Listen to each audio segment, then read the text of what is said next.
Hello વિદ્યાર્થી મિત્રો, તો નવા વિડિયો લેક્ચરમાં આપણે દાખલા કરતા હતા.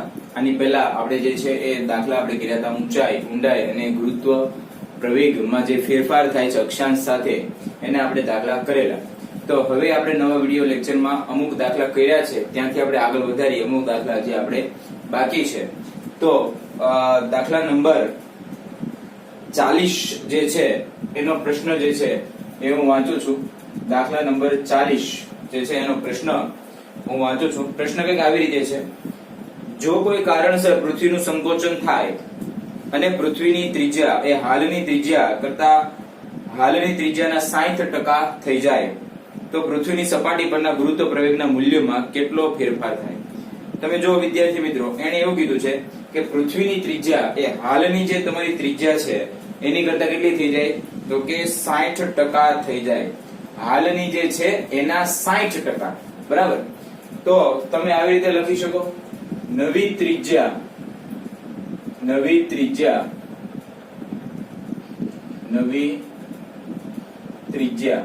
તો નવી ત્રિજ્યા એને નામ આપો RE ડેશ. તો RE ડેશ 60% કોના? જે ઓરિજિનલ ત્રિજ્યા હતી એના. તો નવી જે ત્રિજ્યા છે RE dash is equal two 60 ટકાવારીમાંથી કાઢો હોય તો 60/100 ગુણ્યા RE થઈ જાય 60/100 એટલે RE dash is equal two 0.6 RE થઈ જાય. આ તમારી નવી ત્રિજ્યા આવી. શું આવી? નવી ત્રિજ્યા. હવે ગુરુત્વ પ્રવેગમાં શું ફેરફાર થાય એ ગણતરી તમારે કરવાની છે.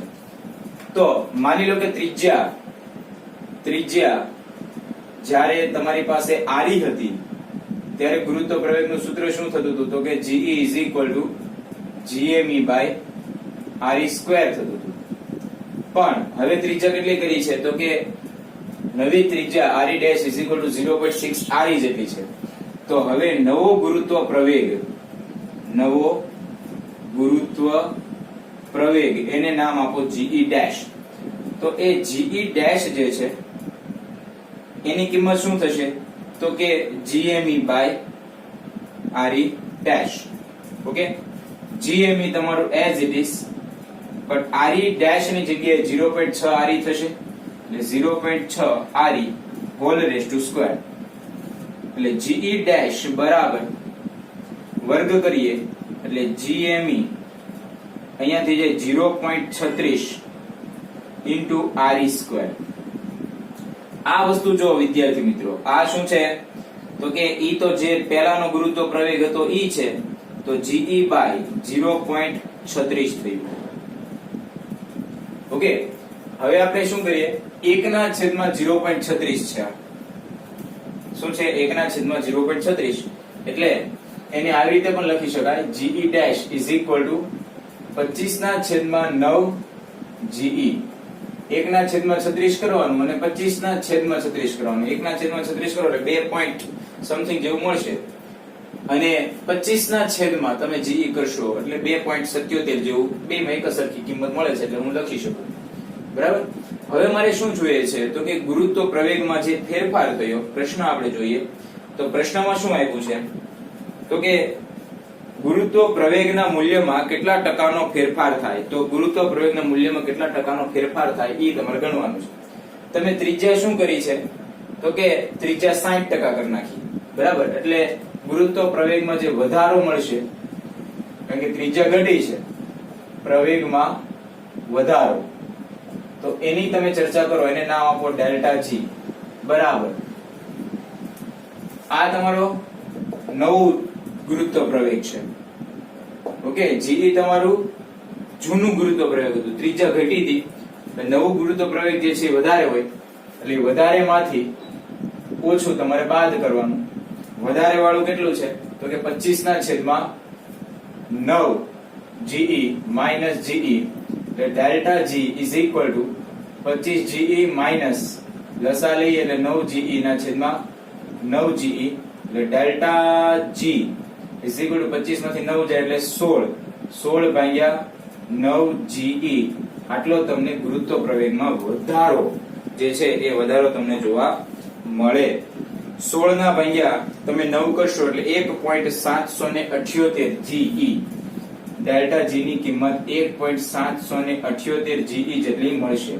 પણ તમને તો ટકાવારીમાં ગોતવાનું કીધું છે. શું કીધું છે? ટકાવારીમાં. તો ટકાવારીમાં ગોતવું હોય તો કઈ નથી કરવાનું, ડેલ્ટા G ગુણ્યા 100 કરી દેવાનું. એટલે કે 1.778 જે આવ્યું એને ગુણ્યા તમે 100 કરશો એટલે 177.8% જેટલો વધારો તમને મળશે. તમે ખાસ અહીંયા ધ્યાન આપજો. તમે ત્રિજ્યા કેટલી કરી છે? તો કે પહેલા એવું કીધું છે કે જેટલી ત્રિજ્યા હતી એની 60% કરી છે. ત્રિજ્યા અલગ અલગ એ લોકો ફેરવીને પૂછી શકે છે. ત્રિજ્યા 60% ની કરતા, 40% ની કરતા, 70% ની કરતા, બરાબર? તો એ પ્રમાણે અહીંયા કિંમતમાં ફેરફાર આવી શકે છે. બાકી મેથડ જે છે, રીત જે છે એ તો એક જ સરખી રહેશે. ઓકે, ચાલો ત્યાંથી પછી આપણે આગળ વધીએ એટલે કે 41 નંબરનો દાખલો છે. તો 41 નંબરના દાખલામાં રકમ પહેલા જોઈએ. પ્રશ્નમાં શું આપણને આપ્યું છે? તો કે 41 નંબરનો દાખલો, પ્રશ્ન હું વાંચું છું. જો પૃથ્વીના દળ અને ત્રિજ્યા બંનેમાં 1% ઘટાડો કરવામાં આવે. પૃથ્વીના દળમાં 1% ઘટાડો કરે છે અને ત્રિજ્યામાં પણ 1% ઘટાડો થાય છે, તો ગુરુત્વ પ્રવેગ જે છે એ ગુરુત્વ પ્રવેગમાં કેટલા ટકાનો ફેરફાર થાય? તો ગુરુત્વ પ્રવેગના કેટલા ટકામાં ફેરફાર થાય એ આપણે ગણતરી કરવાની છે. તો પહેલા જ્યારે ઘટાડો ન થયો હોય તો ગુરુત્વ પ્રવેગ કેટલું થાય? તો કે GE GME/re². આપણે પૃથ્વીનું પ્રારંભિક દળ એમી લઈએ અને પ્રારંભિક ત્રિજ્યા આપણે લઈએ re. પણ હવે એવું કીધું છે કે દળમાં અને ત્રિજ્યામાં બંનેમાં શું કરે છે? તો કે 1% ઘટાડો કરે છે. તો 1% ઘટાડો કર્યું તો વધ્યું કેટલું હોય દળ અને ત્રિજ્યા? તો કે 1% ઘટાડો કરે એટલે 1/100. 1/100 જેટલું દળ તમારે શું થયું? ઓછું. એટલે નવું દળ તમારે ગોતવું પડશે. તો નવું દળ એને નામ આપો me ડેશ. તો એ me ડેશ કેટલું થશે? તો કે 0.99 me જેટલું. એવી રીતે નવી ત્રિજ્યા તમારે ગોતવી પડશે. તો નવી ત્રિજ્યા એને નામ આપો re ડેશ. તો re ડેશ કેટલું થશે? તો કે 0.99 r. જે પહેલા હતું એમાંથી 1% નો ઘટાડો કર્યો છે એટલે 1% એટલે 1/100. 1/100 તમારે બાદ કરવાનું એટલે 0.99 તમને મળશે. હવે તમારે શું ગોતવાનું છે? કે તો કે નવો ગુરુત્વ પ્રવેગ. તો નવો ગુરુત્વ પ્રવેગ શું થાય? તો કે GE ડેશ નામ આપી દઈએ GME dash by re dash G me dash. me dash ની જગ્યાએ શું લખશો તમે? તો કે 0.99 me ના છેદમાં re ડેશ. તો re ડેશ માં 0.99 re અને આખાનું સ્ક્વેર. તો કે GE ડેશ બરાબર કેપિટલ GME બાય re² અલગ થઈ ગયું ગુણ્યા 0.99 ના છેદમાં 0.99 મલ્ટીપ્લાય બાય 0.99 થઈ ગયા કટ. એટલે GE dash GME by re² ની જગ્યાએ શું લખી શકો? તો કે GE 1/0.99 એટલે 1.01 ઓફ GE તમને આટલું મળશે. આ નવો ગુરુત્વ પ્રવેગ થયો. તમારે હવે શું જોઈએ છે? જે વધારો થયો હોય ઈ, પણ શેમાં? તો કે પ્રતિશતમાં, ટકાવારીમાં. તો જે વધારો તમારે ગોતવો હોય, વધારો તો એ કઈ રીતે ગોતશો? તો કે ડેલ્ટા G GE ડેશ અને પુરાનું અથવા તો જૂનું કેટલું છે? GE. અચ્છા, GE ડેશ ની કિંમત તો કે 1.01 GE માઈનસ આ તમારું GE. એટલે 1.01 GE માંથી 1 GE લેસ થાય એટલે 0.01. એટલે ડેલ્ટા G જે છે એની કિંમત 0.01 GE. આટલો તમને વધારો મળશે. અને એમાંય તમારે ટકાવારીમાં જોતું હોય તો બે બાજુ શું કરવાનું છે? ગુણ્યા 100. એટલે કે જે પ્રતિશત વધારો જે છે એ વધારો તમને કેટલો મળશે? તો કે 1%. ઓકે, બહુ સરળ પ્રશ્ન છે. આમાં ભાઈ એવું તમને પૂછી શકે છે કે ભાઈ દળમાં 2% નો ઘટાડો કરે, ત્રિજ્યામાં 2% નો ઘટાડો કરે. તો દળમાં 2% નો ઘટાડો કરે એટલે તમે શું કરશો? તો 0.98 આવશે. ત્રિજ્યામાં 2% નો ઘટાડો કરે તો 0.98 re આવશે. બાકીનું બધું સ્ટેપ એઝ ઇટ ઇઝ લખી શકો. બરોબર, ખાલી ગણતરીમાં જે જગ્યાએ ફેરફાર કરવાનો એ બધું ફેરફાર કરો, બાકી એક આખી method as it is. Okay, આટલું જોઈ લો પછી આપણે આગળ જોઈએ.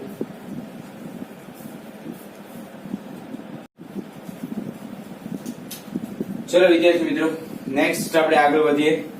જે 42 નંબરનો જે દાખલો છે એ 42 નંબરનો દાખલો એનો પેલા પ્રશ્ન જે છે એ આપણે વાંચીએ. તો પ્રશ્નની અંદર એવું આપ્યું છે કે આકૃતિમાં દર્શાવ્યા મુજબ કેપિટલ M દળ અને કેપિટલ R ત્રિજ્યાના એક લોખંડના ગોળામાંથી કેપિટલ R વ્યાસનો એક ગોળો કાપી લેવામાં આવે છે. હવે બાકીના ગોળા વડે બંને ગોળાના કેન્દ્રોને જોડતી રેખા પર મૂળ ગોળાના કેન્દ્રથી D અંતરે આવેલા બિંદુએ સ્મોલ m દળના પદાર્થ પર લાગતું ગુરુત્વાકર્ષણ બળ જે છે એની ગણતરી તમારે કરવાની છે. હવે જો વિદ્યાર્થી મિત્રો, આકૃતિમાં કંઈક તમને આવી રીતે આપ્યું છે કે એક મોટો ગોળો છે. આ એક મોટો ગોળો છે, બરાબર. એ મોટો ગોળો જે છે એની ત્રિજ્યા, આ મોટો ગોળો જે છે એનું દળ તમને આપ્યું છે કેપિટલ M, એની ત્રિજ્યા આપી છે તમને કેપિટલ R. આ એનું કેન્દ્ર થઈ ગયું, બરાબર. આમાંથી એક બીજો ગોળો તમારે કાપવાનો છે કે જેનો વ્યાસ જે છે એ કેટલો રહેવો જોઈએ, તો કે કેપિટલ R. એટલે આ એ ગોળાનો વ્યાસ થયો જેને આપણે કાપવાનો છે, બરાબર. એટલે માની લો કે અહીંયાથી આપણે આમ ગોળો આ કાપીએ, આપણે આટલો ગોળો આપણે કાપી લીધો, બરાબર. એટલે આ જે થઈ ગયું એ તમારી પાસે શું થઈ ગયું, કેપિટલ R. એનું તમે અહીંયા સેન્ટર લ્યો તો આ થઈ જાય R/2, આ થઈ જાય R/2. કારણ કે કેપિટલ R ત્રિજ્યાનો ગોળો કાપવાનો એટલે ત્રિજ્યા કેટલી થઈ જાય છે, કેપિટલ R વ્યાસનો ગોળો કાપવાનો એટલે ત્રિજ્યા કેટલી થઈ જાય છે, R/2. ઓકે, પછી જે કેન્દ્ર છે એ ગોળા, મુખ્ય ગોળાનું જે કેન્દ્ર છે ત્યાંથી કેટલા અંતરે, તો કે D અંતરે એક બિંદુ આપ્યું છે. D અંતરે કોઈ એક બિંદુ છે, દાખલા તરીકે અહીંયા P બિંદુ. એ P બિંદુ પર D અંતરે આવેલા બિંદુએ M દળના પદાર્થ પર, એટલે માની લો કે અહીંયા જે પદાર્થ છે એનું દળ સ્મોલ m છે, આવેલા બિંદુએ M દળના પદાર્થ પર લાગતું ગુરુત્વાકર્ષણ બળ શોધો. એટલે જુઓ વિદ્યાર્થી મિત્રો, એક આખો ગોળો હતો, એ ગોળામાંથી તમે શું કર્યું કે કેપિટલ R વ્યાસ વાળો એક ગોળો તમે કાપી નાખ્યો.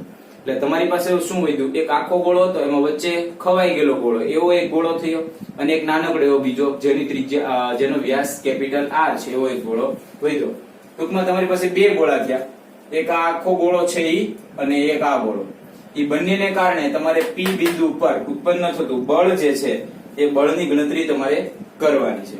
તો હવે તમે જુઓ, શરૂઆત તમે ક્યાંથી કરશો, તો કે દળ તમારી પાસે નથી, નાનો જે ગોળો છે એનું દળ નથી, મોટો ગોળો જે છે એનું દળ છે. એને શું કર્યું, તો કે મોટો ગોળો જે છે એનું દળ M, ત્રિજ્યા R અને કદ તમે ધારી લ્યો V. નાનો જે ગોળો છે, નાનો ગોળો, દાખલા તરીકે તમારે એનું ગોતવું છે કદ. શું ગોતવું છે, કદ. એ નાનો જે ગોળો છે એનું કદને તમે નામ આપો V'. તો ગોળો જ છે તો ગોળાના કદનું સૂત્ર શું થાય, તો કે 4/3 પાઈ R/2. એકચ્યુઅલમાં પાઈ R ક્યુબ, પણ એની ત્રિજ્યા કેટલી છે, તો કે R/2 એનો ઘન. એટલે કદ બરાબર 4/3 પાઈ R ક્યુબ એનો ઘન થઈ ગયો. અચ્છા, V' is equal to 4/3 pi R cube multiply by 1/8 થશે. આ 4/3 પાઈ R ક્યુબ, આ આખો R આવ્યો, તો આખો R કોના માટે છે, મોટા ગોળા માટે છે. તો V' is equal to capital V/8 આવ્યું. એટલે કે નાના ગોળાનું કદ, નાનો ગોળો, એ નાના ગોળાનું કદ એ કોના બરાબર આવ્યું, તો કે મોટા ગોળાનું કદ ભાગ્યા 8. આટલું તમને નાના ગોળાનું કદ મળ્યું. નાના ગોળાનું કદ જો V/8 હોય તો નાના ગોળાનું દળ પણ કેટલું હોય, M' નામ આપીએ, એ કેટલું હોય, M/8. કારણ કે ઘનતા તો બંનેની એક જ સરખી છે, એટલે કદ પણ એનું શું થઈ ગયું, M/8. હવે તમારે શું કરવાનું છે, તો કે P બિંદુ પાસે લાગતું બળ. તો P બિંદુ પાસે પરિણામી બળ એની જો તમે ચર્ચા કરો તો P બિંદુ પાસે પરિણામ મોટા ગોળાને કારણે લાગતું બળ અને નાના ગોળાને કારણે લાગતું બળ. પણ નાનો ગોળો એટલો તમે કાઢી લીધેલો છે એટલે એ વસ્તુ તમારે કરવી પડશે બાદ. એટલે F is equal to G capital M small m divided by મોટા ગોળાના કેન્દ્રથી P સુધીનું અંતર કેટલું છે તો કે D. તો મેં લખી નાખ્યું D square minus capital G આવશે. નાનો જે ગોળો છે એનું દળ, તો નાનો જે ગોળો છે એનું દળ તમે ધાર્યું છે m ડેશ. પછી આ P બિંદુ પર રહેલું પદાર્થ જે છે એનું દળ એટલે કે સ્મોલ m ના છેદમાં આનું જે કેન્દ્ર છે ઈ કેન્દ્રથી આટલું અંતર. તો ઈ એટલું અંતર કેટલું થશે તો કે આખું અંતર જે છે અહીંયાથી અહીંયા સુધીનું ઈ D છે. અને આટલું અંતર હું બાદ કરી નાખું એમાંથી r/2 જેટલું, તો મને અહીંયાથી આટલું પાછળનું અંતર મળી જાય. એટલે હું શું કરું છું અહીંયા D માઈનસ r/2 અને હોલ રેઝ ટુ સ્ક્વેર આવું સમીકરણ થયું. હવે આનું સાદરૂપ આપીએ તો સાદરૂપ આપવા માટે શું કરશું તો કે F is equal to G capital M small m ના છેદમાં D સ્ક્વેર માઈનસ અહીંયા શું કરીએ તો કે કેપિટલ M ડેશ જે છે એ કેપિટલ M ડેશ ની જગ્યાએ શું લખી શકો તો કે કેપિટલ M/8. એટલે આ કેપિટલ G સ્મોલ m અને એની જગ્યાએ લખો કેપિટલ M/8. અહીંયા જે તમારી પાસે છે એમાં D માઈનસ r/2 અને હોલ રેઝ ટુ સ્ક્વેર છે. હું શું કરું છું એમાંથી D સ્ક્વેર કોમન કાઢી દઉં છું. D સ્ક્વેર કોમન થઈ ગયું તો અહીંયા શું વધ્યું 1 માઈનસ r/2D થયું અને એનો પાછો વર્ગ. D સ્ક્વેર મેં બહાર કાઢ્યું કોમન. હવે આમાંથી કોમન શું નીકળે છે તો કે F is equal to capital G capital M small m divided by D square વાળી કિંમત જે છે એ કોમન થઈ ગઈ. વધ્યું શું તો કે 1 માઈનસ 1/8. ઓકે. અને અહીંયા બીજા કૌંસની અંદર તમારી પાસે વધ્યું છે જો અહીંયા capital G capital M small m capital G small m capital M અને D સ્ક્વેર આ બધી વસ્તુ થઈ ગઈ કોમન. એકના છેદમાં આ વસ્તુ વધી છે અને અહીંયા ગુણાવો એટલે 2D minus r divided by 2D અને એનો પાછો છે સ્ક્વેર. એનું છે સ્ક્વેર. ઓકે. અને આખો બ્રેકેટ તમારો કમ્પ્લીટ. હવે એનું સાદરૂપ આપી દઈએ તો F is equal to capital G capital M small m divided by D square. અહીંયા શું થઈ ગયું તો કે 1 માઈનસ અહીંયા શું થઈ જશે વર્ગ છે એટલે 4D સ્ક્વેર થાય. ઈ 4D સ્ક્વેર છેદનો છેદ મોકલી દો અંશમાં એટલે અહીંયા 1/8 ગુણ્યા અહીંયા આવી ગયું 4D સ્ક્વેર ના છેદમાં અહીંયા વધ્યું 2D માઈનસ r અને એનો થઈ ગયો સ્ક્વેર. ઓકે. આ તમારે કટ થઈ શકે 2 2 તો તમારી કિંમત શું વધી તો કે capital F is equal to capital G capital M small m divided by D square into bracket 1 minus 1/2 into D square ના છેદમાં 2D minus r એનું કરો સ્ક્વેર. એટલે આ બળની કિંમત તમને મળી. શું કર્યું તો કે મોટો ગોળો હતો એમાંથી નાનો ગોળો જે છે કેપિટલ R ત્રિજ્યાનો બાદ કરી દીધો. પછી બંને ગોળા વડે P ઉપર લાગતું પરિણામી બળ, તો P ઉપર લાગતું પરિણામી બળ જે છે એની ગણતરી આપણે કરી. દાખલો થોડોક મોટો છે પણ બહુ સરળ છે. ચલો એની પછી આપણે આગળ વધીએ તો અમુક થિયોરેટિકલ દાખલા મને બતાવી છે તો એ દાખલા જે છે એ તમે તમારી જાતે પણ કરી શકશો એવા છે. ખાલી તમારે જવાબ આપવાનો છે. એક એક વાક્યમાં એવા જવાબ પ્રશ્ન છે. તો એ બધા આપણે કરતા નથી અને થોડાક આગળ વધીએ તો 45 નંબરનો જે દાખલો છે એ થોડો ગણતરી વાળો છે. તો 45 નંબરનો દાખલો એની આપણે રકમ વાંચીએ તો 45 નંબરના દાખલામાં એવું આપ્યું છે કે ધારો કે ગુરુત્વાકર્ષણ બળ એ અંતરના nth ઘાતના વ્યસ્ત પ્રમાણમાં બદલાય તો સૂર્યની આસપાસ કેપિટલ R ત્રિજ્યાની વર્તુળાકાર કક્ષામાં ભ્રમણ કરતા ગ્રહનો આવર્તકાળ ખાલી જગ્યાના સમપ્રમાણમાં હોય. તો હવે આપણને એવું ખબર છે કે કેન્દ્રગામી બળ, તો કેન્દ્રગામી બળ એટલે mv²/r is equal to ગુરુત્વાકર્ષી બળ એટલે ગુરુત્વાકર્ષી બળ capital G capital M small m divided by તો કે r². પણ અહીંયા પ્રશ્નમાં તમે જુઓ, પ્રશ્નમાં તમને શું આપ્યું છે તો કે ગુરુત્વાકર્ષણ બળ એ અંતરના nth ઘાતના વ્યસ્ત પ્રમાણમાં. એટલે અહીંયા તમારે શું લખવું પડશે? n ઘાત જે છે એ તમારે લખવું પડશે. ઓકે, અહીંયાથી તો કે સ્મોલ m બંને બાજુ છે એટલે થઈ ગયા તમારા કટ. આને કરી દઈએ v² ઇઝ ઇક્વલ ટુ આ કેપિટલ G કેપિટલ M, આ વસ્તુ તમારી અહીંયા આવશે એટલે શું થશે? r raise to n minus 1, r raise to n minus 1. r અહીંયા ઉપર જાય એટલે r ની એક ઘાત છે ને નીચે લાવો એટલે -1 ઘાત, બરાબર? એટલે આધાર સરખો છે એટલે r raise to n minus 1. આ તમારું કોઈ એક સમીકરણ આવ્યું. હવે v ઇઝ ઇક્વલ ટુ તમે શું લખી શકો? તો કે 2 પાઈ r બાય t લખી શકાય. એ કિંમત અહીંયા લખો એટલે 4 પાઈ સ્ક્વેર r સ્ક્વેર, એ r આપણે કેપિટલ લઈશું, r square by t square is equal to capital G capital M into divide માં r n માઈનસ 1. હવે તો કે t ને કરતા બનાવવો છે મારે. કોને કરતા બનાવવો છે? t ને. t જે છે એ કોના વ્યસ્ત પ્રમાણમાં સમપ્રમાણમાં ચલે છે એવું પ્રશ્નમાં આપણને પૂછ્યું છે. એટલે આપણે શું કરીએ? આને જવા દઈએ અહીંયા, આને જવા દઈએ અહીંયા. એટલે વધ્યું શું? તો કે 4 pi square r square into r n minus 1 is equal two t square, અને આ gm ને મોકલી દો અહીંયા, તો ડિવાઇડેડ બાય તમારે આવી ગયું gm. r ની 2 ઘાત r ની n માઈનસ 1 ઘાત એટલે r ની n પ્લસ 1 ઘાત એટલે 4 pi square by gm, r ની કેટલી ઘાત? તો કે n પ્લસ 1 ઘાત is equal two t square. આ જે વસ્તુ જે છે 4 પાઈ સ્ક્વેર અચળાંક g, અચળાંક કેપિટલ M પૃથ્વીનું દળ અચળ, તો t સ્ક્વેર જે છે એ પ્રોપોર્શનલ ટુ શું થઈ ગયું? તો કે r raise to n plus 1. બહુ સરળ દાખલો છે. આવર્તકાળ તમને પ્રશ્નમાં એવું આપ્યું હતું કે ગુરુત્વાકર્ષણ બળ જે છે એ r ની n ઘાતના વ્યસ્ત પ્રમાણમાં ચલે છે, તો એનો આવર્તકાળ જે છે એ કઈ રીતના ચલે? બરાબર, r raise to n minus 1, r raise to n plus 1, r raise to n plus 2 યા r raise to n minus 2. તો ચાર ઓપ્શન આપેલા હોય તો આ રીતના જે ઓપ્શન આવતો એ સાચો પડે. ચલો કોપી કરો, પછી આપણે આગળ જઈએ. ચલો વિદ્યાર્થી મિત્રો આગળ જોઈએ. જે 49 નંબરનો જે દાખલો છે એની આપણે રકમ વાંચીએ તો 49 ના દાખલામાં શું આપણને આપ્યું છે? તો કે જો પૃથ્વીની ત્રિજ્યા કેપિટલ R હોય તો પૃથ્વીની સપાટીથી કઈ ઊંચાઈએ ગુરુત્વ પ્રવેગ એ પૃથ્વીની સપાટી પરના ગુરુત્વ પ્રવેગના 9મા ભાગનો થાય. તમે પ્રશ્ન સમજો. પ્રશ્નની અંદર શું આપ્યું છે?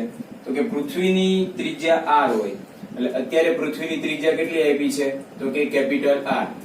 બીજું, પૃથ્વીની સપાટીથી કઈ ઊંચાઈએ, એટલે તમને ગોતવાનું કીધું છે ઊંચાઈ ગોતવાનું કીધું છે એટલે કે h તમારે ગોતવાનું છે. કઈ ઊંચાઈએ પૃથ્વીની સપાટી પરના ગુરુત્વ પ્રવેગ કરતા 9મા ભાગનો થાય. એટલે ટૂંકમાં પૃથ્વીની સપાટી પર, તો સપાટી પર ગુરુત્વ પ્રવેગ, તો ગુરુત્વ પ્રવેગ સપાટી પર કેટલો થાય? તો કે ge. ઓકે, પ્રશ્નમાં એવું કીધું કઈ ઊંચાઈ, એટલે gh ઇઝ ઇક્વલ ટુ શું થવું જોઈએ? તો કે ge બાય 9 થવું જોઈએ. કઈ ઊંચાઈએ પૃથ્વી પરનો જે ગુરુત્વ પ્રવેગ છે એની કરતા 9મા ભાગનો થાય એવું એનું કહેવું છે. તો આપણી પાસે gh નું સૂત્ર છે. જો તમને ખ્યાલ હોય તો gh નું સૂત્ર gh is equal to ge upon 1 minus 2h by re. આવું સૂત્ર આપણી પાસે 1 minus h by re, 1 minus h by re whole raise to square. આવું સૂત્ર આપણી પાસે હતું h ઊંચાઈ ગુરુત્વ પ્રવેગ ગોતવા માટેનું. જો તમને યાદ 1 plus h by re whole raise to square, આવું સૂત્ર આપણી પાસે ઊંચાઈ, જે ઊંચાઈ ગુરુત્વ પ્રવેગ શોધવો એની માટેનું હતું. તો હવે આપણે શું કરીએ? તો કે gh ની કિંમત જે છે એ કેટલી લગાવવાની છે? તો કે ge by 9 is equal to જમણી બાજુ ge તો તમારી પાસે છે જ 1 પ્લસ h બાય re અને હોલ રેઝ ટુ સ્ક્વેર. હવે શું થશે? તો કે ge કેન્સલ થશે. આ વસ્તુ તમે આને આપી દેશો. અહીંયા વર્ગ છે, પહેલા તમે જુઓ તો 1/9 ઇઝ ઇક્વલ ટુ અહીંયા શું થઈ ગયું? તો કે 1/1 પ્લસ h બાય re અને હોલ રેઝ ટુ સ્ક્વેર. આ સ્ક્વેર તમે આને આપી દેશો એટલે વર્ગનું વર્ગમૂળ નીકળી જશે. એટલે વચ્ચે શું? તો કે 1/3 બરાબર 1 ભાગ્યા આનો લસા લઈ લઈએ આની સાથે એટલે re plus h by re RE plus h by RE, છેદનો છેદ ગયો અંશમાં, એટલે 1/3 is equal to RE by RE plus h. Cross ગુણાકાર કરાવો, RE plus h is equal to 3RE, આને અહીંયા મોકલી દો તો h is equal two 2RE. એટલે કઈ ઊંચાઈએ? તો કે પૃથ્વીની ત્રિજ્યા કરતા બમણી. પૃથ્વીની ત્રિજ્યા 6400 કિલોમીટર, એટલે 6400 કિલોમીટરનું બમણું એટલે 128, બરાબર. ત્યાં તમને શું મળે? તો કે પૃથ્વીનું જે ગુરુત્વ પ્રવેગ છે એના કરતા 9મા ભાગનું ગુરુત્વ પ્રવેગ તમને આટલી ઊંચાઈએ h is equal two 2RE ઊંચાઈએ તમને મળે. ચલો નેક્સ્ટ આપણે આગળ વધીએ છીએ. તો 50 નંબરનો જે દાખલો છે એ 50 નંબરનો દાખલો આમ તો આપણે જ્યારે થિયરી ચલાવી ત્યારે કર્યો હતો, તો બી આપણે એકવાર નજર ફેરવી નાખીએ. એમાં એવું આવ્યું છે કે પૃથ્વીની સપાટીથી h ઊંચાઈ અને d ઊંડાઈ ગુરુત્વ પ્રવેગના ફેરફાર જે થાય છે એ સમાન છે. તો d અને h એ પૃથ્વીની ત્રિજ્યાની સરખામણીમાં ખૂબ જ નાના હોય તો નીચે 4 ઓપ્શન આપેલા છે. એ 4 ઓપ્શન માંથી તમારે સિલેક્શન કરવાનું છે. એ એવું કહે છે કે પૃથ્વીની સપાટીથી આપણને ખબર છે કે પૃથ્વીની સપાટીથી અમુક ઊંચાઈએ જાય તો ગુરુત્વ પ્રવેગ શું થાય છે? ઘટે છે. પૃથ્વીની સપાટીથી અમુક ઊંડાઈએ જાય તો ત્યાં બી શું થાય છે? ગુરુત્વ પ્રવેગ ઘટે છે. પણ હવે આપણે એવું ધારી લઈએ કે અમુક ઊંચાઈએ અને અમુક ઊંડાઈએ ગુરુત્વ પ્રવેગ એક જ સરખા મળે તો કરી શકાય. તો અહીંયા આપણે લખીએ gh is equal to gd equation આપણે લઈએ. તો gh નું ઇક્વેશન શું હતું આપણી પાસે? તો કે ge into 1 minus 2h by re. આ ge નું સૂત્ર gh નું હતું અને gd નું સૂત્ર શું હતું? તો કે ge into bracket 1 minus d by re. આવું ઊંડાઈનું, તો આ ઊંચાઈનું છે અને આ શું છે તમારી પાસે? ઊંડાઈનું સૂત્ર છે. તો હવે એનું સાદુરૂપ આપો તો બંને બાજુથી g કેન્સલ થાય, 1 1 કેન્સલ થાય, માઇનસ માઇનસ કેન્સલ થાય, એટલે 2h by re is equal to d by re. હજી તમે re કેન્સલ કરો એટલે d is equal to શું થઈ ગયું? તો કે 2h. d is equal to શું થઈ ગયું? તો કે 2h. આનો મતલબ શું થયો? તો કે ઊંચાઈમાં અગર 10 કિલોમીટર જાઓ તો તમારે ઊંડાઈમાં 20 કિલોમીટર જવું પડે. ઊંચાઈમાં h ની જગ્યાએ તમે 10 મૂકો, 10 કિલોમીટર તમે મૂકો, બરાબર. તો d ની કિંમત કેટલી આવશે? તો કે 20 કિલોમીટર. એટલે કે ઊંચાઈમાં 10 કિલોમીટર અને ઊંડાઈમાં 20 કિલોમીટર બંને જગ્યાએ તમને શું મળશે? તો કે ગુરુત્વ પ્રવેગની કિંમત શું મળે? એક જ સરખી. આપણે એવું યાદ રાખ્યું હતું કે ઊંડાઈ જે છે ને ડેપ્થ કહેવાય, તો ડેપ્થમાં d આવે એટલે નીચે કેટલું જવું પડે? d નો ડબલ આપણે નીચે જવું પડે. ઊંચાઈ કરતા નીચે ડબલ જવું પડે તો ગુરુત્વ પ્રવેગ આપણને એક જ સરખો મળે. ચલો એની પછી ખૂબ જ સરળ પ્રશ્ન છે 51 નંબરમાં. તમને એવું આપ્યું છે કે નીચેનામાંથી કયો આલેખ પૃથ્વીના કેન્દ્રથી અંતર d સાથે ગુરુત્વ પ્રવેગ g માં થતા ફેરફારને રજૂ કરે છે? તો એ તો ઓલરેડી આપણે કરી નાખ્યું છે, જે કરવાની જરૂર નથી. એની પછી આપણે જોઈએ છે 52 નંબરનો દાખલો. 52 નંબરમાં શું છે? તો કે પ્રશ્ન હું વાંચું છું. 52 નંબરમાં એવું આપ્યું છે કે પૃથ્વીની સપાટી પર ગુરુત્વ પ્રવેગની કિંમત 10 મીટર બાય સેકન્ડ સ્ક્વેર અને પૃથ્વીની ત્રિજ્યા 6400 કિલોમીટર. એટલે સપાટી ઉપર ગુરુત્વ પ્રવેગ આપણને 10 મીટર બાય સેકન્ડ સ્ક્વેર આપ્યું છે અને ત્રિજ્યા કેટલી આપી છે? તો કે 6400 કિલોમીટર. ઓકે, સપાટીથી 64 કિલોમીટર ઊંડાઈએ જતા ગુરુત્વ પ્રવેગ g ના મૂલ્યમાં થતો ઘટાડો. એટલે ડેપ્થમાં તમારે કેટલું જવાનું છે? તો કે 64 કિલોમીટરે તમે જાય તો ઊંડાઈમાં થતો ઘટાડો, જે ઘટાડો થાય એ ઘટાડાની ગણતરી તમારે કરવાની છે. તો આપણે શું કરીએ? આપણી પાસે સૂત્ર છે gd નું. કયું સૂત્ર છે? તો gd is equal to ge into bracket 1 minus d by re. આ સૂત્ર આપણી પાસે છે. gd is equal to 1 minus d by re. આનું સાદુરૂપ તમે આપો, આનું લઈ જાવ અંદર. એટલે gd is equal to ge minus dge by શું થઈ જશે? re.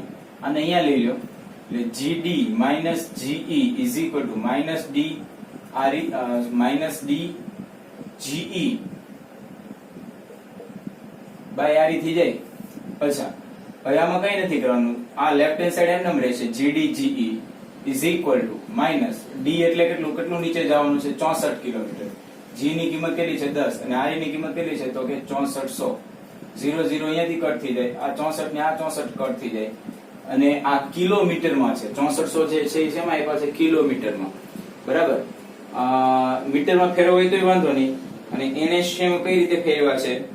એને મીટરમાં જ ફેરવા છે, બરાબર. એટલે આની ગણતરી તમે કરશો એટલે તમને મળશે -0.1 metre by second square. Okay, તો GD GE is equal to -0.1 metre by second square. એટલે ગુરુત્વ પ્રવેગમાં જે ઘટાડો થશે એ ઘટાડો કેટલો મળે છે? -0.1 મીટર બાય સેકન્ડ સ્ક્વેર. તમે અહીંયા જોજો, તમે ડેપ્થમાં જાઓ છો નીચે તો ગુરુત્વ પ્રયોગમાં ઘટાડો માઇનસ સાઇન આવી છે, એનો મતલબ એવો થાય કે તમને ઘટાડો સૂચવે છે. માઇનસ સાઇન શું સૂચવે છે? ઘટાડો. તમે એવી રીતે બી કરી શકતા હતા કે GE માંથી GD બાદ કરીને કરી શકતા હતા, તો સૂત્ર શું આવી જાય? તો ખાલી +DGE/RE આવે. પણ ત્યાં તમને એવો ખ્યાલ નહીં આવે. બરાબર, આપણે જયારે ZW આ કોન્સેપ્ટ કર્યો ઊંડાઈ વાળો અને એની સાથે જયારે સૂત્ર આપણે લખ્યું હતું ત્યારે +DGE/RE લખ્યું હતું. પણ એ આપણને યાદ રાખવું પડે કે ઊંડાઈમાં આપણે જઈએ છીએ તો ગુરુત્વ પ્રયોગમાં ઘટાડો થાય, એટલે જે જવાબ 0.1 આવ્યો એ 0.1 મીટર બાય સેકન્ડ ખરેખર શું છે? ઘટાડો જ છે. તો વધારે ડિસ્કશન એમાં કરીશું નહીં. ઓકે, ચાલો એટલું કોપી કરો, પછી આગળ વધીએ.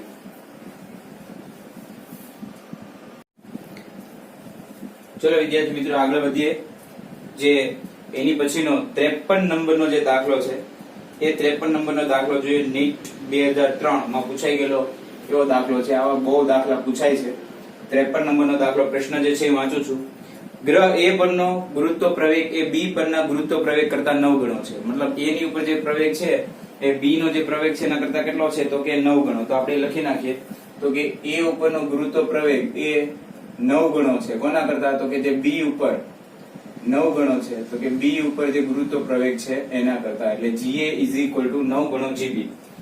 બીજું, એક માણસ ગ્રહ A ની સપાટી પરથી 2 મીટર નો કૂદકો લગાવી શકે છે. એટલે એક માણસ જે છે એ HA is equal to 2 metre નો કૂદકો A ની સપાટી પર લગાવી શકે છે. આ જ માણસ જો ગ્રહ B ઉપર જાય તો કેટલી ઊંચાઈ સુધીનો કૂદકો લગાવી શકે?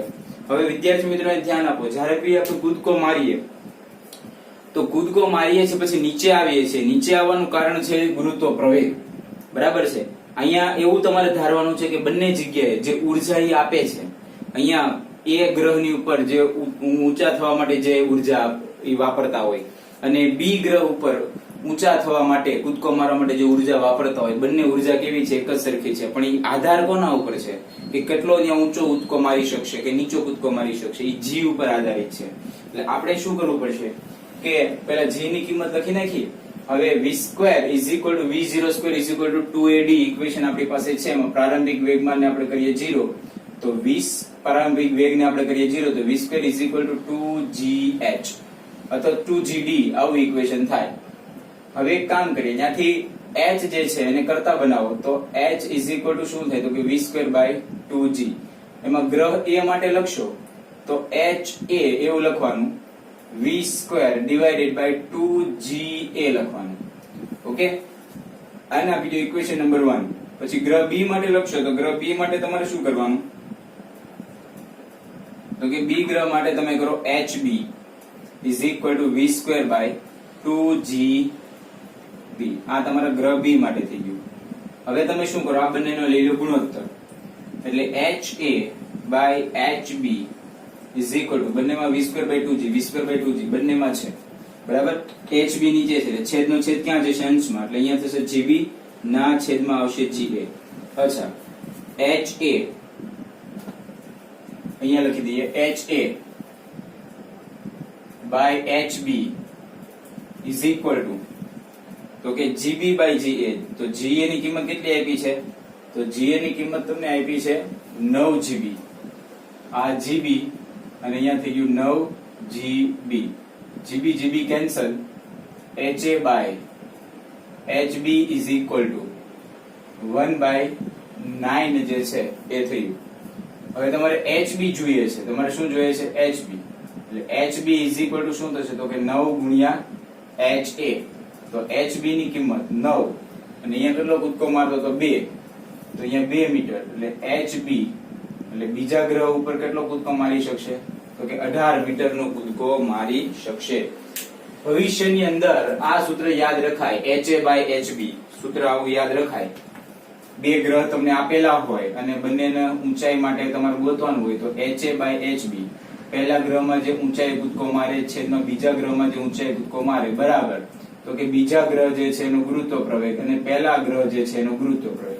પછી ગુરુત્વ પ્રવેગ તમને આપ્યું હોય 4 ગણો, 5 ગણો, ત્રીજા ભાગનો, ચોથા ભાગનો, એ કિંમત જે છે એ કિંમત તમારે અહીંયા લખવાની. બરાબર, એટલે આ તમે એવું પણ લખી શકો GNET માટે અગત્યનો એવું સમીકરણ છે.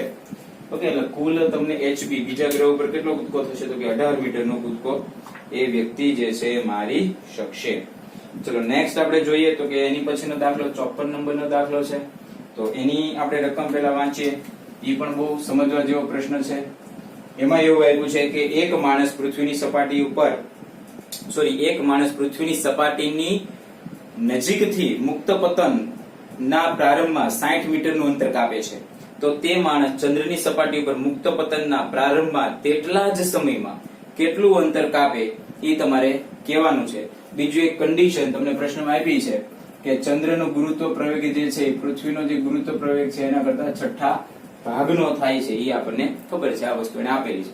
એટલે આપણે કયું સૂત્ર વાપરીએ તો કે D = V0t + 1/2 AT2 V0t + 1/2 AT2. અહીંયા ગુરુત્વ પ્રવેગ છે એટલે GT2 આવશે. ઇનિશિયલ પ્રારંભિક વેગ 0 એટલે D = 1/2 GT2. આ તમારું સમીકરણ થયું. હવે તમે શું કરો, આ સમીકરણ બે અલગ અલગ રીતે તમારે લખવું પડશે. એકવાર પૃથ્વી માટે ને એકવાર લખવું પડશે ચંદ્ર માટે. તો પૃથ્વી માટે ને DE નામ આપો. DE = 1/2 GE, ટાઈમ તો એક જ સરખો છે, T2. આ તમારું થઈ ગયું સમીકરણ નંબર 1. પછી એવી રીતે ચંદ્ર માટે લખો તો DM = 1/2 GEM T2. આ થઈ ગયું સમીકરણ નંબર 2.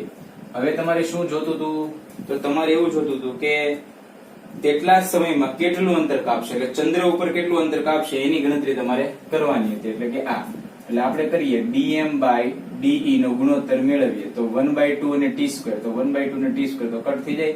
dm ની જગ્યાએ આવી જાય gm અને de ની જગ્યાએ આવી જાય ge. એટલે dm = શું થઈ ગયું gm/ge × de. આ પણ એક અગત્યનું એવું સૂત્ર GNET માટે થઈ શકે. બરાબર, ખાલી કિંમત જ મૂકો એટલે જવાબ આવી જાય. અચ્છા, dm = તો gm કેટલું આપ્યું છે તો કે ge/6 × ge × de. ge cancel એટલે dm પૃથ્વીની સપાટી પર કેટલું અંતર કાપતો હતો તો કે 60. તો 60 મીટરનું અંતર કાપતો હતો, 5×6 60 કેન્સલ 10 એટલે જવાબ આવ્યો તમારે 10 મીટર. એટલે ચંદ્રની સપાટી પર કેટલું કાપી શકશે તો કે 10 મીટર જેટલું અંતર કાપી શકશે. અચ્છા, નેક્સ્ટ આપણે આગળ વધીએ. તો નેક્સ્ટ આપણને 55 નંબરનો જે દાખલો છે એ આપેલો છે. તો 55 નંબરનો દાખલો જે છે એની રકમ આપણે વાંચીએ. તો કે પૃથ્વીને કેપિટલ M દળનો અને કેપિટલ R ત્રિજ્યાનો ઘન ગોળો ધારો. જો પૃથ્વીની સપાટીની નીચે d ઊંડાઈએ અને ગુરુત્વ પ્રવેગનું મૂલ્ય પૃથ્વીની સપાટીથી h ઊંચાઈએ ગુરુત્વ પ્રવેગ જેટલું છે અને એ g/4 છે. એટલે ઊંડાઈ અને ઊંચાઈ ગુરુત્વ પ્રવેગ આપ્યું છે એ કેટલું છે તો કે g/4. તો પૃથ્વીની સપાટી તો h/d એટલે કે ઊંચાઈ અને ડેપ્થ એ બંનેનો ગુણોત્તર જે છે એ ગુણોત્તરની કિંમત તમને ગોતવાની કીધી છે.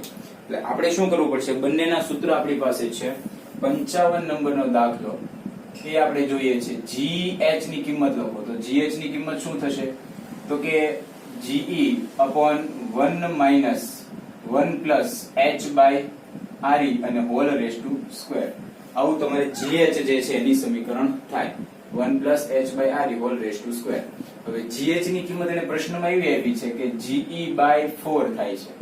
તો ge આ થઈ ગયું, આને અહીંયા લઈ જાઓ એટલે re + h/re અને એનું થઈ જાય whole raise to square. ge તમારું થઈ ગયું કેન્સલ. આ વર્ગ આને આપી દો એટલે થઈ ગયું 1/2. ઓકે, આ છેદનો છેદને મોકલી દો અંશમાં એટલે 1/2 = re ના છેદમાં શું આવી ગયું તો કે re + h.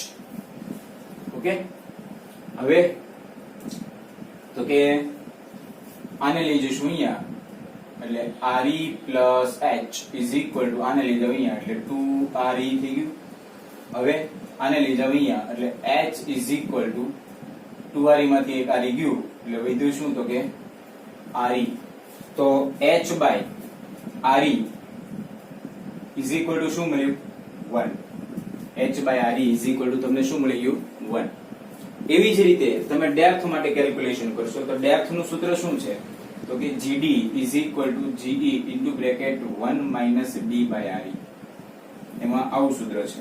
Okay, 1 minus D by RE. અને જીડી ની કિંમત તો કે GE by 4 is equal to GE into bracket 1 minus D by RE. GE cancel થઈ જાય એટલે 1 by 4 is equal to 1 minus D by RE. મારે શું જોઈએ છે? મારે ડી બાય આરઈ જોઈએ છે. મારે શું જોતું છે? તો કે ડી બાય આરઈ મારે જોઈએ છે. એટલે એક કામ કરી દઈએ, આને મોકલી દઈએ અહીંયા, આને મોકલી દઈએ અહીંયા. એટલે ડી બાય આરઈ થઈ ગયું is equal to 1 minus 1 by 4. એટલે 4 માઇનસ 1 બાય 4. એટલે D by RE is equal to શું આવી ગયું? તો કે 3 બાય 4. ઓકે, એકચ્યુઅલ માં એને ગોતવાનું શું કીધું હતું? તો પ્રશ્નની અંદર એકચ્યુઅલ માં ગોતવાનું કીધું છે h બાય d. બરાબર? એટલે આ તમારું સમીકરણ નંબર 1 જેમાં h બાય r મળે છે. આ સમીકરણ નંબર 2 એમાં પણ h by d by r મળે છે. ગણતરી આપણે કંઈક અહીંયા કરીએ છીએ. એટલે બંનેને આપણે ગણતરી કરીએ એટલે h બાય r ના છેદમાં d બાય r. તો h બાય r ની કિંમત તમારી પાસે છે 1 અને d બાય r ની કિંમત તમારી પાસે છે 3 ના છેદમાં 4. અહીંયાથી r કેન્સલ થઈ જાય એટલે h by d is equal to શું થાય? તો કે 4 બાય 3. h બાય d નો ગુણોત્તર એને મેળવવાનો કીધો હતો દાખલા નંબર 55 ની અંદર. તો એની કિંમત કેટલી થઈ જાય? તો કે 4 બાય 3. ચલો આટલું કોપી કરો, પછી આપણે આગળ વધીએ.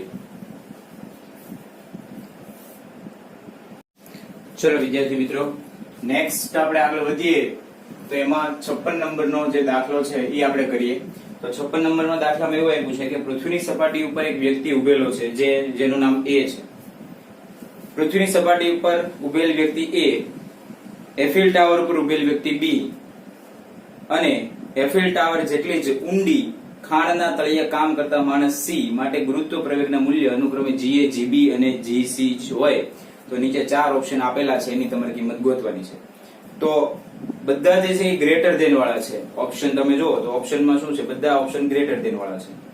એટલે સૌથી વધારે ગુરુત્વ પ્રવેગ ક્યાં હોય? તો કે સપાટી ઉપર. એનાથી ઓછું તમે લેવા જાવ તો ઉપર જાવ એમ ગુરુત્વ પ્રવેગ ઘટે અને નીચે જાવ એમ ગુરુત્વ પ્રવેગ ઘટે. પણ કન્ડિશન એવી હતી કે ઉપર તમે જાઓ એની કરતા નીચે તમારે ડબલ જવું પડે તો ગુરુત્વ પ્રવેગ બંને જગ્યાએ સરખા થાય. પણ અહીંયા એવું કીધું છે ઉપર તમે એફિલ ટાવર જેટલી ઊંચાઈએ ગયા તો નીચે તમારે એફિલ ટાવર જેટલી ઊંચાઈએ જવાનું. તો ઉપરનો ગુરુત્વ પ્રવેગ ઓછો હોય, નીચેનો ગુરુત્વ પ્રવેગ કેવો હોય? વધારે, એની કરતા કમ્પેરેટિવલી. એટલે સપાટી ઉપર સૌથી વધારે ગુરુત્વ પ્રવેગ હોય, એના કરતા ઓછો ક્યાં હોય? તો કે ખીણમાં હોય, કારણ કે એફિલ ટાવર જેટલી ઊંચાઈ કીધું છે. એનાથી ઓછો ક્યાં હોય? તો કે એફિલ ટાવરની ટોચ ઉપર. એટલે તમારો ઓપ્શન સી જે છે GA greater than GC greater than GB જે છે એ તમારે કિંમત આવશે. GA જે છે એની કરતા ઓછો GC ઉપર આવશે, એના કરતા ઓછો ક્યાં આવશે? GB ઉપર. એટલે સૌથી વધારે ક્યાં આવશે? GA ઉપર. GA ગ્રેટર ધેન GC અને GC greater than GB. Okay, ચલો નેક્સ્ટ આપણે પ્રશ્ન લઈએ તો 57 નંબરનો પ્રશ્ન છે. પૃથ્વીની સપાટીથી એક પદાર્થને 1600 કિલોમીટર ઊંડાઈએ લઈ જતા તે પદાર્થના વજનમાં થતો પ્રતિશત ઘટાડો. તો આપણે જ્યારે ડેપ્થ વાળા દાખલા ગણ્યા ત્યારે પ્રતિશત ઘટાડા માટેનું સૂત્ર જે છે એ સૂત્ર આપણે લીધેલું. તો ઈ સૂત્ર કંઈક આવું છે. 57 નંબરનો જે દાખલો છે આપણે જે લીધું હતું સૂત્ર એ પ્લસ માં લીધું હતું. અહીંયા આપણને જે સૂત્ર આપ્યું છે માઇનસ માં આપ્યું છે, એનાથી કોઈ ફરક પડતો નથી. mg minus mgd. Okay, mgd minus mgd minus mge આવું છે. એટલે આમાંથી આ બાદ થાય છે, આ ઘટાડો છે, આ ઓછું છે, આ વધારે છે. તો minus minus med minus d gme આવું સૂત્ર થશે. માઇનસ dgme અને ના છેદમાં i. આમાં તમને પ્રશ્નમાં શું આપ્યું છે? તો કે 1600 કિલોમીટર ઊંડાઈએ. તો 1600 કિલોમીટર ઊંડાઈએ તમે જોવા જાવ તો એક કામ કરો, પહેલા તો અહીંયા m કોમન કાઢો એટલે gd minus ge is equal to minus dgme by re. આપણે જે સૂત્ર લીધું હતું એ જ છે, પણ આપણું જે સૂત્ર હતું એ શેમાં હતું? પોઝિટિવમાં હતું. આ સૂત્ર નેગેટિવમાં છે, એટલો ફરક છે. ઓકે, me નહીં આવે, એ ખાલી જે પૃથ્વી આપણે જે દળ છે વ્યક્તિનું અથવા તો જે પદાર્થનું દળ છે એ દળ આવશે. હવે તમે શું કરો? કિંમત મૂકો. તો બંને બાજુ જે છે એ mgd minus ge is equal to minus m D ની કિંમત તો કે 1600 કિલોમીટર ઊંડાઈએ, તો 1600 ગુણ્યા 10 ની 3. ઓકે, જી ની કિંમત તમે લીધી છે 10 ભાગ્યા 6400. આ ગણતરી તમારે કરવાની એટલે તમને મળશે 10 ની 4 ભાગ્યા 4, એટલે કે 25% જે છે એ 25% નો ઘટાડો જે છે એ તમને મળશે. બહુ ઈઝી દાખલો છે, જેની વધારે ચર્ચા કરવાની જરૂર નથી. એની પછીનો જે દાખલો છે 58 નંબરનો, એ 58 નંબરના દાખલામાં સમજવા જેવું છે. 58 નંબરના દાખલામાં એવું કીધું છે કે પૃથ્વીના વિષુવવૃત્ત પર અસરકારક ગુરુત્વ પ્રવેગ શૂન્ય થવા માટે, પૃથ્વીના વિષુવ રેખા ઉપર અસરકારક ગુરુત્વ પ્રવેગ શૂન્ય થવા માટે પૃથ્વીની તેની અક્ષની સપાટીની આસપાસ, તેની અક્ષની આસપાસની ચાક ગતિનો આવર્તકાળ જે છે એ કેટલો હોવો જોઈએ. તમને અસરકારક ગુરુત્વ પ્રવેગ શૂન્ય થવા માટે કીધું છે. તો અસરકારક ગુરુત્વ પ્રવેગનું સૂત્ર શું હતું? અસરકારક ગુરુત્વ પ્રવેગ અથવા પરિણામી નામ બોલते તો પરિણામી એનું સૂત્ર શું હતું? તો કે G' GE RE omega square cos square lambda, cos square lambda, આવું સૂત્ર હતું. અસરકારક ગુરુત્વ પ્રવેગને કરવાનો છે 0. ક્યાં ગોતો છો? તો કે વિષુવ રેખા ઉપર. તો વિષુવ રેખા પર લેમ્બડાની કિંમત શું થાય? તો કે 0. એટલે આપણું સૂત્ર બની ગયું GE RE omega square cos 0, cos 0 એટલે થાય 1, એટલે GE RE ઓમેગા સ્ક્વેર, આવું સૂત્ર આપણે બન્યું. હવે આપણે જવાનું છે આવર્તકાળની અંદર. ક્યાં જવાનું છે? તો ઓમેગા 2π/t થાય, તો GE RE અહીંયા થઈ ગયું 2π/t અને કરો સ્ક્વેર, એટલે GE RE આ થઈ ગયું 4π²/t². હવે ત્યાંથી આપણે જવાનું છે આવર્તકાળની અંદર. તો આવર્તકાળને લઈ લો અહીંયા, એટલે t² RE * 4π² divided by GE. આને બહાર લઈ લઈએ એટલે t² = 4π² RE/GE. આ સ્ક્વેર તમે આને આપી દો તો t = 2π √RE/GE. આવું સૂત્ર તમને મળે. વિષુવ રેખા ઉપર કીધું છે એટલે લેમ્બડા 0 તમારે, લેમ્બડાની વેલ્યુ 0 આવશે અને અસરકારક ગુરુત્વ પ્રવેગ 0, અને એની માટે આવર્તકાળ ગોતવાનું કીધું તો બહુ સરળ પ્રશ્ન છે. એની પછી પૃથ્વીની ચાક ગતિને લીધે તેના વિષુવ રેખા ઉપર રહેલા પદાર્થના પૃથ્વીના કેન્દ્રથી દૂર તરફના ત્રિજ્યાવર્તી આભાસી પ્રવેગ જે છે એમાં કેટલો આભાસી પ્રવેગ કેટલો હશે એની ગણતરી તમને કરવાની કીધી છે. આ બી બહુ સરળ દાખલો છે. AC જે છે AC = v²/RE થાય, અને v = શું થાય? તો કે RE ઓમેગા થાય. R ઓમેગા જેને આપણે કહીએ, કિંમત મૂકો એટલે AC = RE² omega square, RE² omega square ના છેદમાં RE કેન્સલ, એટલે AC = RE * ઓમેગા સ્ક્વેર. આ તમારો ત્રિજ્યાવર્તી પ્રવેગ જે છે એની કિંમત તમને મળે. ઓકે વિદ્યાર્થી મિત્રો, તો આની પછી તમારી પાસે કરંટ ટોપિક પ્રેક્ટિસ જે છે એના દાખલા છે એ તમારે અસાઇનમેન્ટમાં તમારે તમારી જાતે ગણવાના રહેશે, અને પછી નવા વિડિયો લેક્ચરમાં આપણે નવી થિયરી ઉપર જશું. તો આટલું આપણે કોપી કરી લો.